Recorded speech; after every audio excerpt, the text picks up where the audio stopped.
According to me, the only fearless, bold, courageous leader left in the ODM party is none other than Edwin Sifuna.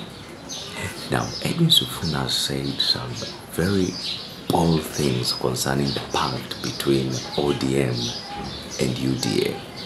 I want you to watch this clip. Mahali tumefika Kenya hii, hakuna haja ya maneno tena. Mahali tumefika Kenya hii, we want action, we don't want words.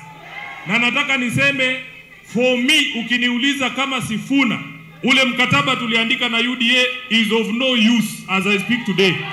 Haina kazi hiyo mkataba. Kwa sababu inawezekanaje tunaandikishana tuseme hamtaua vijana. Kijana anachukuliwa kutoka kwao, anapelekwa mpaka Nairobi, anawawa kwa sel. Juzi tumeona wengine wawili wamechukuliwa Elgeyo Marakwet. Wamepigwa, wamekatwa mikono, wamerushwa kule Nakuru. Mwingine amekufa kwenye police station ya Katitu hapa juzi. Na ndio maana nasema hiyo mkataba haina maana. Mahali imefika, it doesn't matter what else Ruto does. It doesn't matter what else he does. That agreement is dead. It is dead. The only way you can breathe life into that agreement ni urudishe uhai wa Albert na vijana wengine ambao wameuawa hapo mbele. Hatutashinda kila siku kuongea. Jambo la mwisho.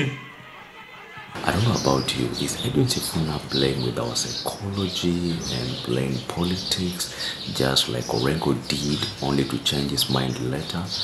Or is Sifuna a man of his words? Let me know what you think in the comment section below. If it is your first time here, remember to subscribe and hit the notification bell so at the next time I make an amazing video, YouTube will definitely let you know. That being said, God bless you and stay safe.